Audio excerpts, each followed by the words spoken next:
Bismillahirrahmanirrahim. Assalamualaikum warahmatullahi wabarakatuh. Nah, di video kali ini saya akan membahas tentang teori-teori belajar. Teori belajar. Pencapaian pembelajaran mengembangkan kemampuan mahasiswa dalam hal 1. Penguasaan teori-teori belajar. 2. Mengimplementasikan teori-teori pembelajaran dalam rancangan perkuliahan semester. 3. Mengimplementasikan teori-teori pembelajaran dalam pelaksanaan pembelajaran.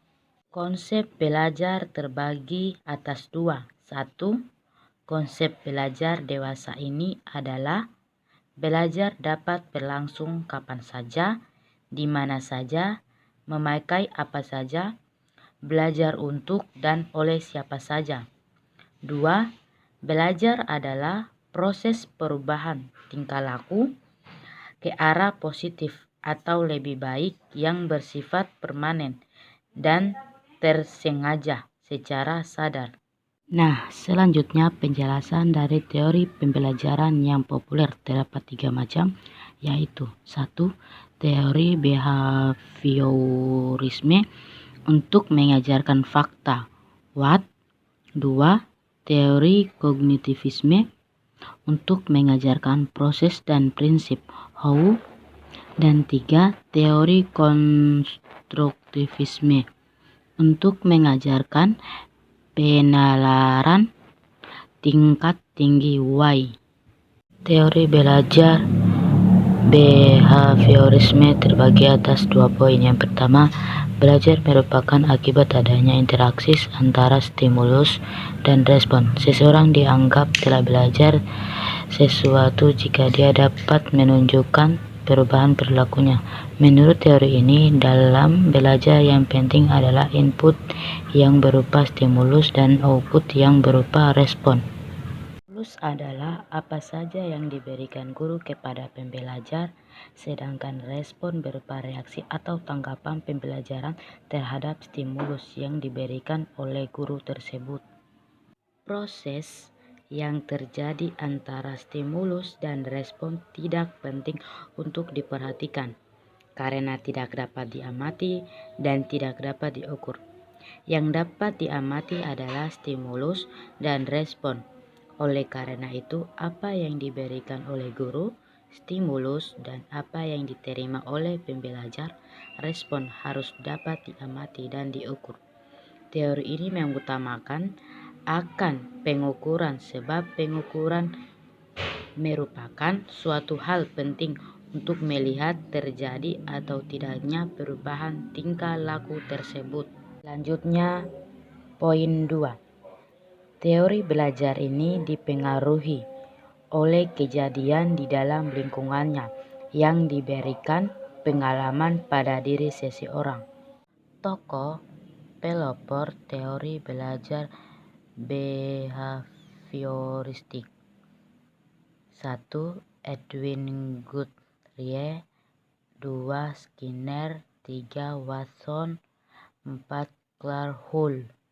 Belajar menurut konsep behaviorisme terbagi atas 4 poin. Yang pertama, menurut Watson mendefinisikan belajar sebagai proses interaksi antara stimulus dan respon yang dimaksud harus dapat diamati, observable, dan dapat diukur.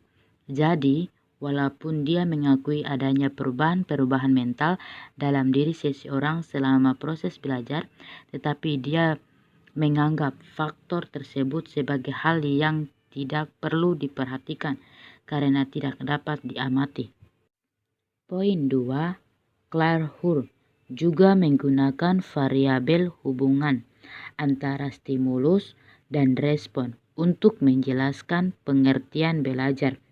Namun dia sangat terpengaruh oleh teori evolusi.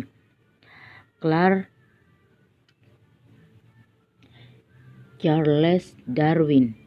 Bagi Hull, seperti hal teori evolusi, semua fungsi tingkah laku bermanfaat terutama untuk menjaga agar organisme tetap bertahan hidup. Selanjutnya, poin 3, menurut Skinner, hubungan antara stimulus dan respon yang terjadi melalui interaksi dengan lingkungannya, yang kemudian menimbulkan perubahan tingkah laku, tidaklah sederhana yang dikemukakan oleh tokoh-tokoh sebelumnya. Menurut respon yang diterima seseorang tidak sesederhana itu, karena stimulus-stimulus yang diberikan akan saling berinteraksi, dan interaksi antara stimulus itu akan memengaruhi respon yang dihasilkan. Selanjutnya, poin 4, asas belajar Guthrie yang utama adalah hukum contiguity, yaitu gabungan stimulus-stimulus yang disertai suatu gerakan pada waktu timbul kembali cenderung akan diikuti oleh gerakan yang sama. Bell Gridley 1991.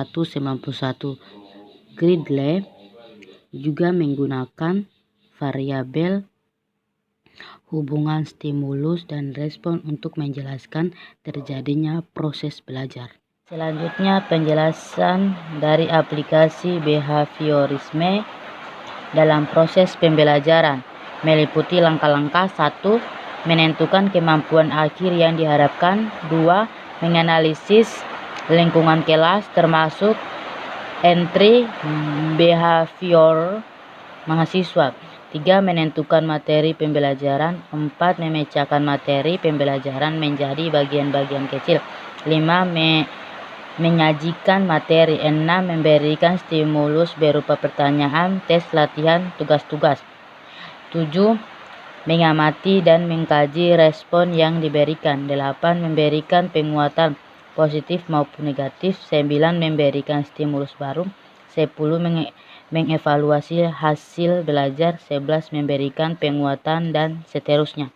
Selanjutnya, teori belajar kognitisme, di mana terdapat 1. Belajar adalah perubahan persepsi dan pemahaman, atau tidak selalu berbentuk perubahan tingkah laku yang dapat diamati.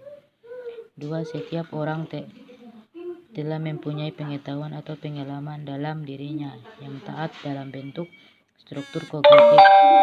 3. Proses belajar terjadi bila materi yang baru beradaptasi dengan struktur kognitif yang sudah memiliki. 4. Teori belajar yang berkembang berdasarkan teori ini ialah teori perkembangan Piaget, teori kognitif Brunner, dan teori bermakna Ausubel. Selanjutnya, teori belajar humanistik, di mana terdapat 1. Belajar adalah untuk memanusiakan manusia. 2. Cenderung bersifat eklektik, dalam arti memanfaatkan teknik belajar apapun asal tujuan belajar tercapai. 3.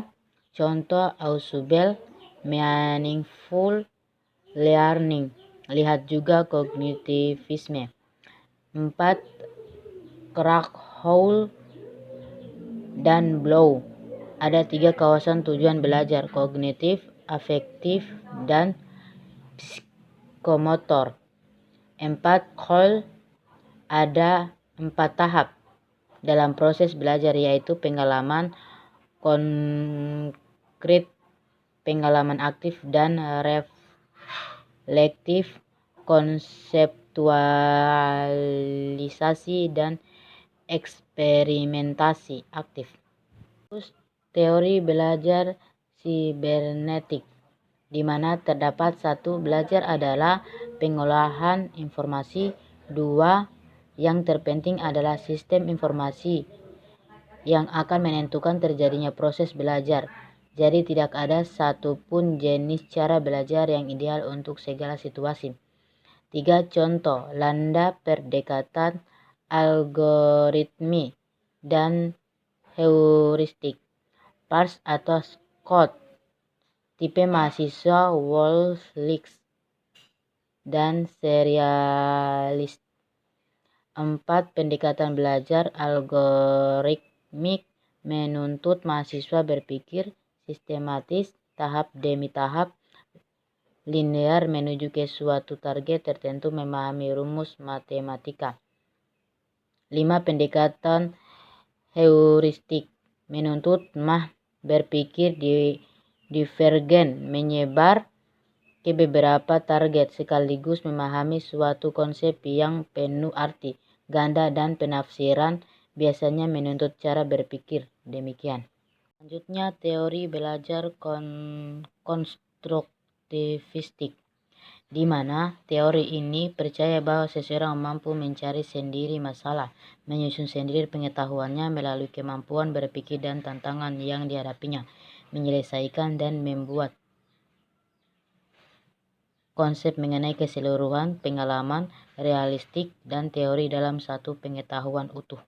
Selanjutnya, prinsip konstruktivisme, di mana terdapat 1. Pengetahuan dibangun oleh diri sendiri. 2. Pengetahuan tidak dapat dipindahkan dari dosen ke mahasiswa. 3. Mahasiswa aktif mengkonstruksi secara terus-menerus sehingga selalu terjadi perubahan konsep ilmiah. 4. Dosen sekedar membantu, menyediakan sarana dan situasi agar proses konstruksi berjalan lancar.